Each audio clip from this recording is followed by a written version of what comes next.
What is going on, everybody? This is episode number 1 of The Weekend Golfer here. This is the podcast where everyday golfers like you and myself, we get a voice. The main goal of this entire podcast is to really just kind of center in and focus in on just that weekend golfer. Like all of us, typically 90% of the population that plays golf, we're playing on the weekends. We're trying to figure it out. None of us are really at that type of level to where we feel as if that we're going to be playing in anything major of any kind of sorts or whatnot, but this podcast is really directed and driven to those people that are just those weekend warriors and those people that are just grinding to just be a little bit better than the day that they were before.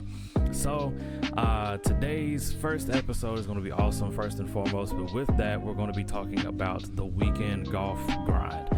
So we're going to be talking about a few things, so I hope you guys are listening in and stay tuned for this.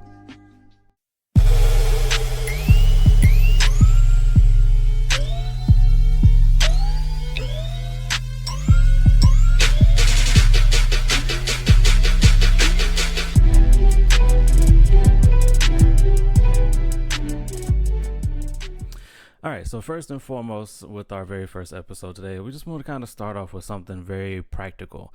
So there's going to be a segment that we try to do that's just called Gear Garage. Basically, today, what we're going to be talking about is one of those key elements that you always need when you're playing golf. It's a key item that almost every golfer has in their bag. It is something that most people probably doesn't pay attention to as much. Some people do, some people don't. But everybody, I'm pretty certain everybody has at least some type of golf glove.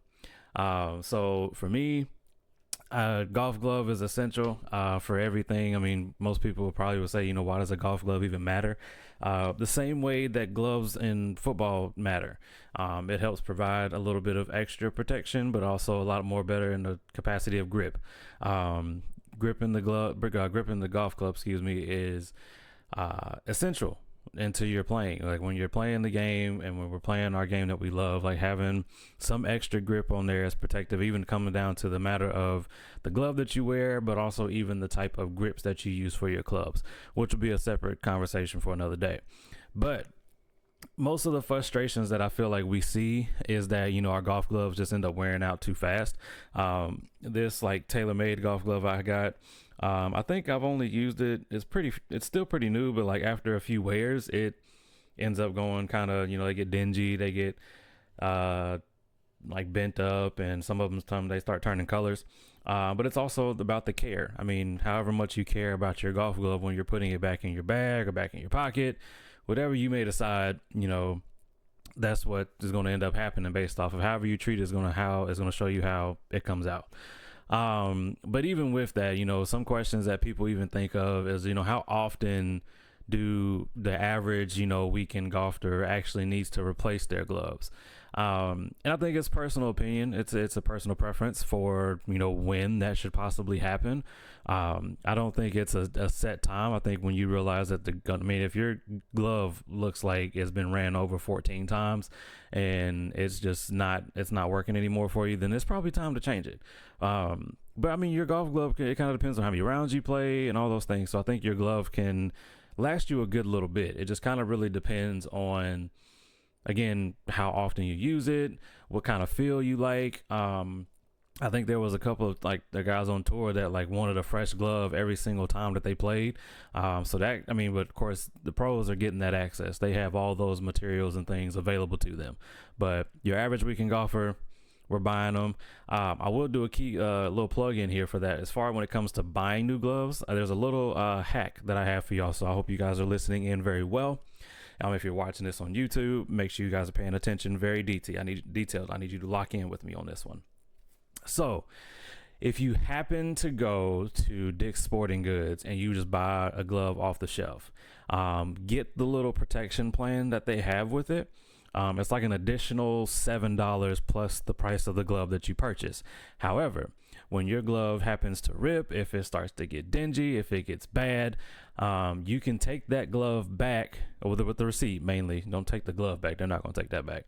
But If you keep the receipt, you can take the receipt and go back and do an exchange and get the same glove for the same value. So if you spent, like, I think for my TaylorMade glove here, it was probably like $25. For that same value, I can go in probably to get this same one or maybe another one to that same value and get it basically for free, because you're basically getting a 2-for-1. So key little plug-in, Dick's Sporting Goods, get the protection plan for your glove. It's an additional $7 above value. Then you get to go back when that glove is messed up. You get a brand new one. So no issues there, right? Great. And let them know that I gave you the plug for that, because I didn't know about it and it was really cool to figure that out. All right, so the main thing that I wanted to discuss in our talk for today, for episode number 1, which I'm still very excited about, but the main thing I wanted to talk about today is just the weekend golf grind. That every time you're going out, the things that we deal with, some of the nuances of just being, that weekend golfer. What does it look like? And then, what does it look like before going into that? First and foremost, just like the life of a weekend golfer. Like, we're working all week. We're probably on a countdown till Saturday. You probably see a lot of those little TikTok memes or things that are on social media where you see the person that says, it's like the guy that's like, I got to get up for work, and it's just the worst time ever trying to get up for work, but don't let me have a tea time on Saturday morning, because I'm gonna be up 2 hours early, stretched and ready to go for my golf outing. So like, that's the type of person I'm talking about, that weekend golfer, where we're work, but it's a challenge and it's a grind in some capacities. When you love a hobby, you want to stay consistent in it, and obviously practice makes perfect as well. So the more opportunities that you have to be able to grow in a craft or develop in a craft, that's going to make it that much better. So we're working all week. We're thinking about that Saturday tee time that we have. Some of us are even sneaking in, twilight rounds. My dad is notorious for that. I think him and his guys play on almost every Tuesday. They'll go play right when they get off work. Of course, he's at that point where he's about to retire now, so he has a lot more freedom in his schedule. But just something to do, like, where you're trying to sneak out that little time in, and like, that's that little, like, those twilight rounds where they're like, hey, you can play till it gets dark, and you might be able to get 12, 14, 15 holes in before it gets dark, depending upon daylight savings time, because I do know that throws a wrench into it all. So but I mean, it's just that's those things that we look forward to as that weekend golfer, and it's always something that brings you back, though. That's the hope. Like, the thing that I think is very interesting about the game of golf is that there's always something that brings you back. It can be one shot, it can be a putt, it can just be how a course was. Maybe you played the front 9 and you want to go back and finish the back 9, or maybe you're like, every golfer, sometimes, I'm pretty sure we all do, we have one hole that is like our nemesis at that one golf course. That is probably one of the reasons why it brings you back. I'll say for myself, I live in like the Charlotte surrounding area, and there's a golf course out here in Charlotte called Charles T. Myers Golf Course. It's their very first par 3. If I'm not mistaken, it is number 4, the 4th hole, I believe. So that hole, it's just like 150 yards. It's slightly downhill. I can't remember the slope on that at all right now. But it's downhill, and you just have the green is protected by 2 bunkers, like in a kind of a weird caddy corner side. And then it's the lake, or like this little lake pond thing that they have in the very back. So it's water on back. So if you're long, you're in the water. If you're short, it's just upsetting. And most of the time when I'm out on that hole, I get what I call the TV shot, because when we're watching TV, when we're watching the PGA Tour on TV, we see that shot, the cameras follow the shot in the sky, and it looks amazing. It looks great. And then, of course, in the pros, their ball lands where they probably wanted it to. But for me, my TV shot, it looks great, but then when it lands, it's like 15 yards short of the green. So those are the things that are challenging, but it's also, you'll finish that hole, 3 holes later, go out and get a birdie, and that's the thing that kind of keeps you back. So it's a whole thing of like that grind of being on the weekend side of playing golf, or even on the weekday if you play on the weekday. But that's what keeps us coming back, and that's what's so great about the sport that we all love. And I just think it's true, and it's honestly like a balancing act. Like you're trying to play golf. and you're trying to do all these other things in your life, and it can be challenging, of course. Like for myself, I like playing golf. I love playing golf, but I'm also a dad. I'm a husband. I work for a living, and I have things that I like to do outside of playing golf. So it's a true balancing act. And I think most of us that are pretty decent at time management, we can figure out some ways. I mean, if anything, we're definitely going to figure out how to sneak a golf round in. But just kind of coming all back to like just that overall grind that it is, like there's a lot of things that we do, and for a few of us there are golf can just kind of be maybe a releasing moment for you. It can be a time of peace, of solace. It might be just a thing when my wife's upset with me and she's like, hey, go play golf. That might be our time away. I don't know.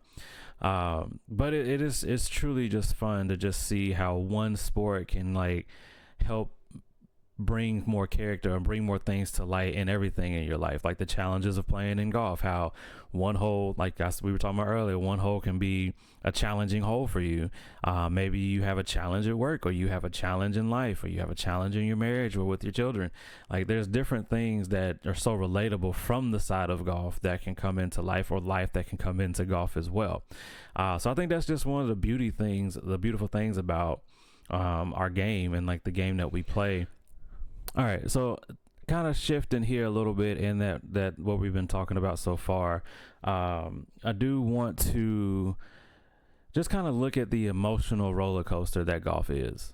We all, when we go out and play, there's a wave of different emotions. 1 minute you can be super stoked about a drive that you just pipe right down the middle. I know I have a buddy of mine that usually if we play together, I'm trying to at least outdrive him. And that may not be the best mindset to have when it comes to playing golf sometimes, but we're guys, we have egos. We want to drive the better half of we want to outdrive somebody. Couldn't get that out.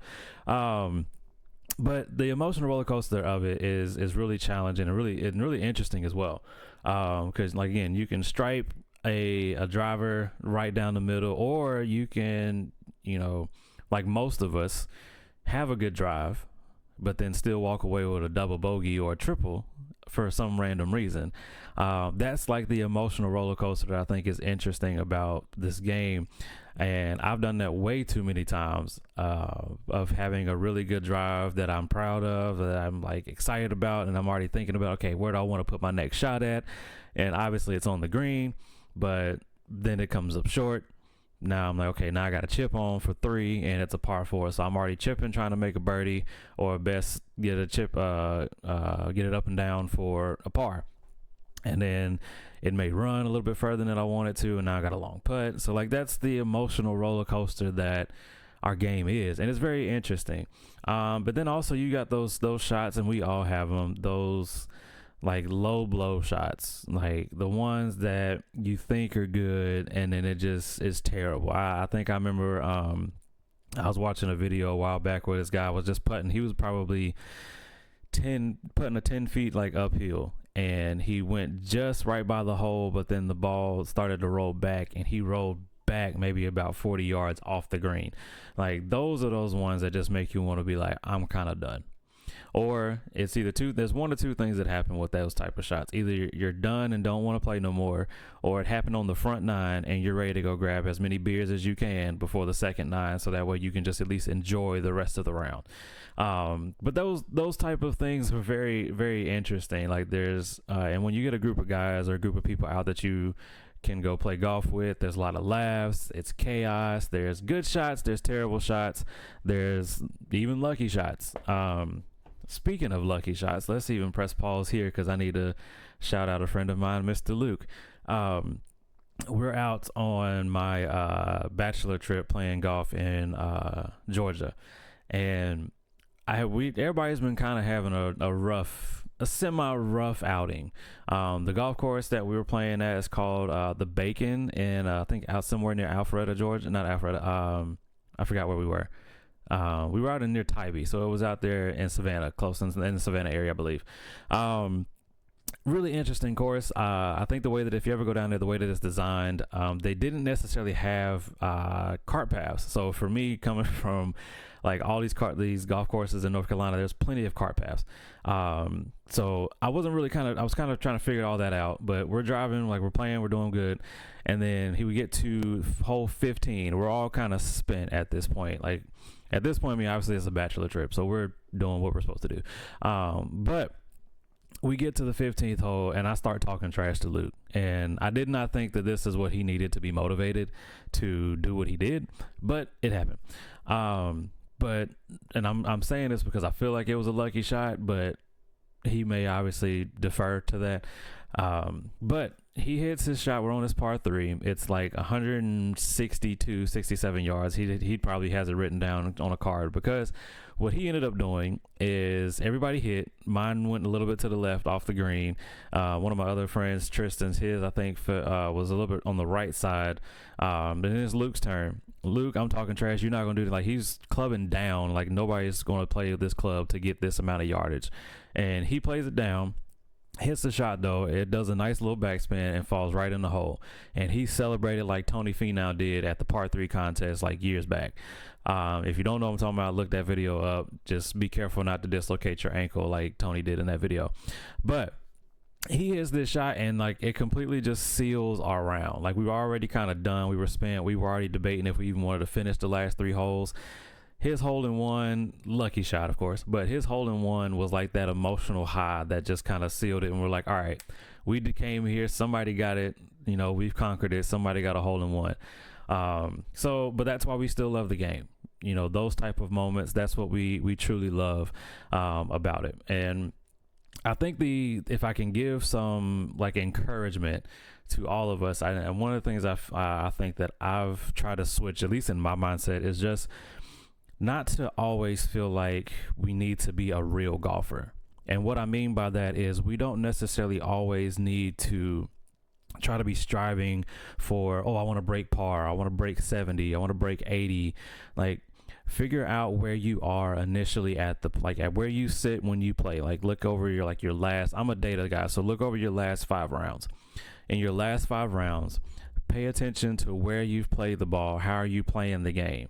Because a lot of times I feel like when we go out and we play golf, we're just trying to go for a score. And that's not necessarily wrong, but it can, if you change your mindset a little bit, it can also probably change how you play. And think about playing each hole as it is. And so, like, if there's a bunker right in the middle of the fairway, like, where do you want your drive to go? If there is bunkers around the green, where do you want your shot to land? Where's your miss? Where do you want your good spot to be? Where do you want your bad spot to be? Like, there's a lot of things to kind of think about, but be intentional about how you play the game, how you play each hole, and how you play the course. A lot of people will say that I'm not playing the person, I'm playing the course, and that's a good mindset to have. So you don't have to try to shoot in the 70s. You don't have to try to go out there and like just play as best as possible, because it's going to take time. None of us, again, we're weekend golfers. We do not have the time to play every single day like the tour pros.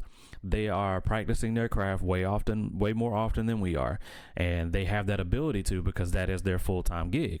A lot of us don't have that. So just know where you are in your place in your golf game, and you'll enjoy it a lot more. It's not so much about, I mean, if you have a good round, you had a great round. At the end of the day, we all still want a good round, but be intentional about how you play your round, so that way your scorecard can start coming down a little bit better. And even with the scorecard, it's like sometimes it's even good not to worry about it. Don't keep score. Enjoy the moments that are happening in golf. I can tell you, I remember so much more about the memories and the people that I was with in game when we played versus what type of shots that we had. The thing that I remember the thing that I hold on to the most, and like to this day when I go play golf with my dad, I know that me and him are going to talk trash and we're going to have fun, but that's the part that I remember, not me shooting an 86 or a 94. I remember us having those times of sitting down and in the car ride back, if we rode together, if we did it, or most of the time we ride together, but if we ride together, like conversating about, hey, you remember that shot? You remember that shot? You remember this? You remember that? Like, that's just what you what you remember. It's the memories that you want to hold on to, not necessarily the scorecard. Unless you shoot really good and it's legit and you're not playing captain's choice and picking like everybody else's score, you go out and you individually shoot a good score. You are absolutely good to keep that scorecard. And even celebrate the small wins. I mean, I tell my brother-in-law this all the time when we go out and play. Celebrate the small wins. Hey, you didn't, I mean, it can be as simple as possible, because we've all been there at one point. Celebrating the small wins can be something as simple as, hey, you actually got the ball in the air this time. Or, hey, you didn't go in the water. That's a small win. Hey, you actually made contact with the ball. You didn't whiff. Like, we've all been in those spaces. Like, celebrate the small wins. If you're consistently getting to a point now where you're actually hitting the ball, and it may not be going where you want it, but you are hitting it, celebrate that. Because then again, you want to enjoy the moments. You don't want to necessarily, if you're not going out there to try to play Tiger Woods or win the PGA Tour Championship. None of us are. Even if you're playing in the tournaments, most of them are like Captain's Choice based, and unless you're playing like in a real legit tournament. But most of us that play in those like charity tournaments and things of that nature, it's more still about the moments. I still remember the moments in the tournaments I've played in versus the score that we had. Even though they were decent sometimes, I remember the moments more. All right, in our kind of semi-next segment here, this is something that I like to call swing confession time. And so with the swing confession, this is kind of that thing where every golfer's done it. And it's something, and for me, like, I mean, of course, the goal that I would like to have is to obviously bring more people on to the show. But as you guys can obviously see, I am literally doing this. For those of y'all that are watching on YouTube or watching the visual aspect of this podcast, I am in my home, in our guest bedroom with some of the stuffies and some stuff in the background. So I forgot their names. My wife's going to tell me I need to remember their names. But neither here nor there. The goal would be, though, is to bring other people on and to have real conversations with them about it. But I also wanted to just share these things about you. So most of the time it's going to be about me. But the thing about it, though, is that all of our golfers, we have all been here. And so the swing confession that I have, or I think the one that's kind of interesting today that I want to share, is the time that we always try to go after the ball when we know it's like a drivable par 4. Again, going back to the golf course I mentioned earlier in the cast of Charles T. Myers here in Charlotte, there is a hole, I believe it's number, I want to say 12, if I'm not mistaken. And it's a relatively drivable par 4. I think it sits right at about 278, and it's pretty flat. So if it's a warm day, your ball, even if you land 250, your ball has a chance of running up to the edge of the green. If you're one of those guys that can hit a clean 260, 265, you can land on that front edge and be able to roll up and get close to the hole. So it's a drivable hole, at least for me and some of the guys I play with. So we always try to go out there. But again, kind of going back to what we were talking about, of making sure that you're playing the hole the right way, because the way that the hole is set up is that it all falls downhill outside of the fairway. So everything is built on like an old landfill, so everything falls down. So trying to kill the ball may not be the best thing. The worst thing you can do, though, is I've never been one of those people that swung so hard that I swung out of my shoes or like spun around. But we all have tried to see, we've all seen that par 4, and we've all tried to kill it. And so my swing confession today is that I've tried to kill it, and it almost threw my back out, and I'm only 31. So it's not a matter of trying to kill the ball, because the worst case scenario, your ball is going to slice anyway, and because the face is open, so now you're shooting off to the stars and the trees anyway. But we've all been there. We've all have done it. But just wanting to make sure that we play the course in the best way. So if you're not that person that can get down there at 260, 265, okay, play a 3-wood, play it close. It's still a par 4. But biggest thing I would say is don't try to kill the ball, because all you're going to do is kill your back. So we don't want to do that either. All right, everyone, we have reached the kind of the ending part here, but I want to just first and foremost, everybody who is still listening or watching for that matter, definitely for one, thank you for enjoying and watching this episode 1 of the Weekend Golfer Podcast. I definitely just enjoy doing this. It's something to do a little bit in my free time. Like, again, we all have a little bit, try to find time here and there that we can do stuff with, but Definitely want to thank you guys for watching, listening. Make sure you guys follow the podcast. Make sure you guys follow me on TikTok, Instagram, and YouTube as well. The links will be listed down below. Actually, if you're watching on YouTube, the links will be down below. If not, though, you guys can search me, The Weekend Podcast, The Weekend Golfer. Not The Weekend Podcast. I'm about to say that, The Weekend Golfer. You can look for it. I can see the logo branding. You'll find it pretty quick. But again, definitely want to thank you guys for watching this episode. I hope you guys enjoy it. I hope you have taken away something that I might have shared today, and if not, just keep coming back because I might still say something insightful. But again, this is The Weekend Golfer. This is the podcast where everyday golfers get their voice. So thank you guys for listening and watching.